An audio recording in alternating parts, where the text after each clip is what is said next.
Alright, hi folks, this is Dane at JONAH Guitars. This is going to be about carving the back on the 335 bass that I did for the Great Guitar Build-Off 2021.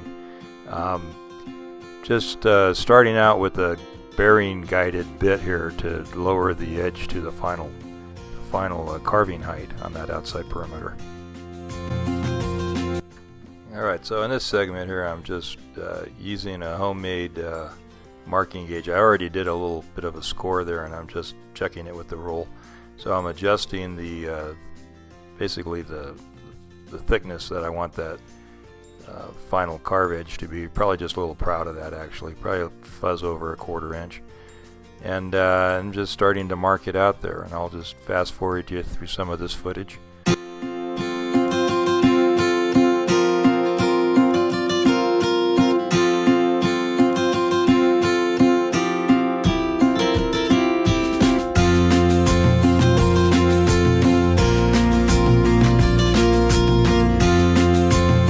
Okay, there's just a close-up of that tool with a screw and a piece of mahogany, and I just sharpened the flat edge of that and the drill press. So on the first 335 I actually used a straight bit and just, you know, free-handed around it, but coming around this time I thought, it'd be a lot easier just to have a bearing bit, and I just happened to have a cove bit that worked out well. So I'm just setting the depth there, and I'm going to do a couple runs around this thing until I get down to that 1/4 fat mark that I made, and we'll see how it goes.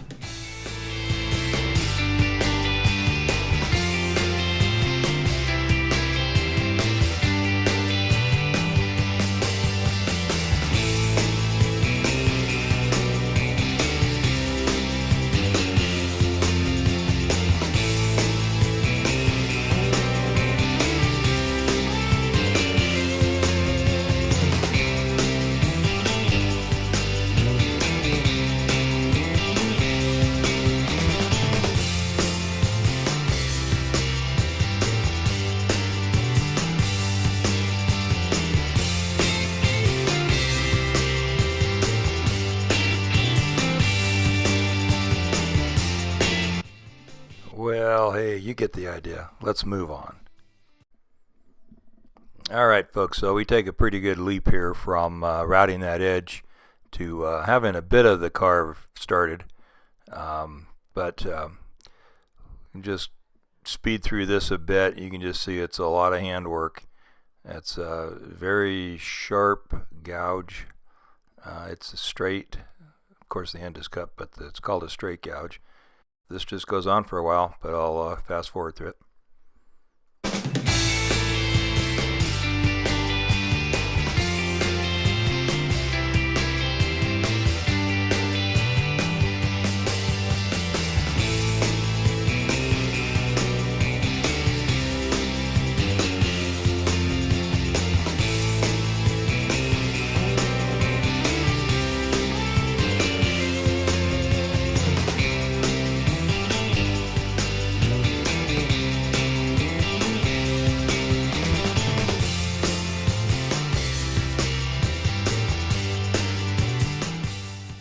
I guess I should mention that when I started out on the front carve, I used the angle grinder with the flap wheel, and it was just making so much dust that I just didn't want to do that to the shop, so went to the gouge.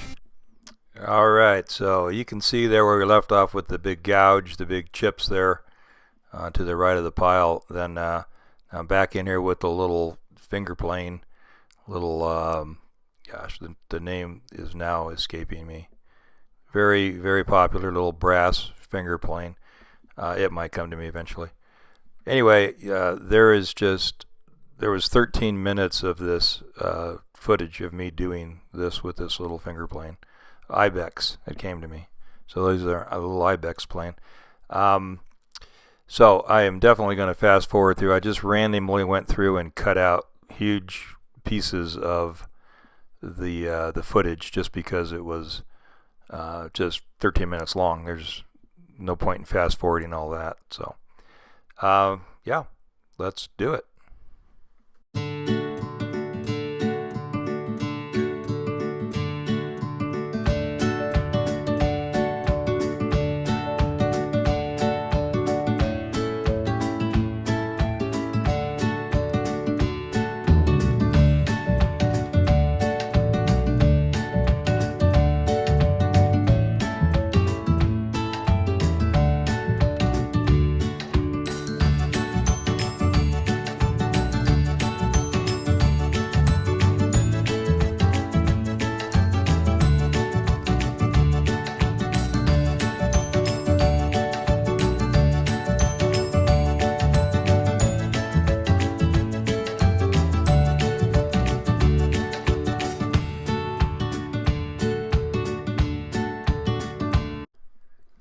Alright, so hey, we're 6 minutes into the video, and so I'll say goodbye to the half or 75% of you who are going to turn off around now.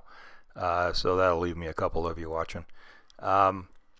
Thanks for you guys that are still hanging out. So we've gone back to the gouge here to just get some more of the, the big obvious meat that's got to get out of there. As this clip goes on, you'll see that I actually refine the recurve around the perimeter, even around the base. It doesn't just come up in a straight dome. It has a little curve there as it comes in off the flat edge. So you'll see that. And again, this section is like 24 minutes long, so I'm going to cut a lot out and then fast forward through what I leave. Also, if you haven't done this sort of work, then you can't appreciate that there's literally hours upon hours that go into the carve. Probably 12 hours of this sort of thing, top and inside, getting the carve there. So yeah, I'm going to go ahead and save you some of that and speed through.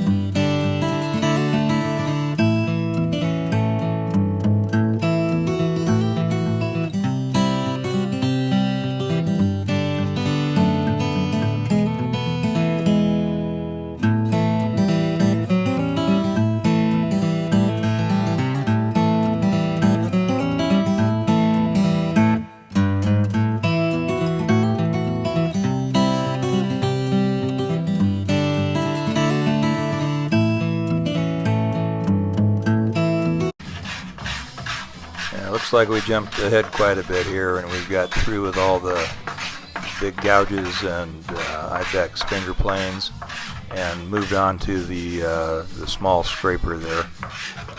Just recently purchased that from StewMac. It's a great little scraper.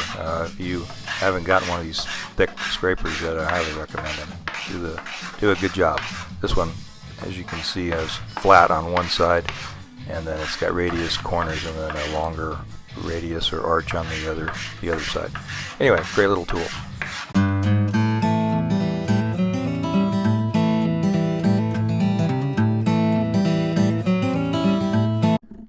Alright, so I think this is going to be the final little segment of this video. You can see here that I've gone on to hand sanding, and again, probably just looking for lumps here, bumps, and hitting those specifically. I'm sure I used an orbital on this at some point to help work on the dish around the edge and different areas. So yeah, once again, we'll fast forward through this, and I'll tell you now, thanks for watching, and I'll see you next time with the inside.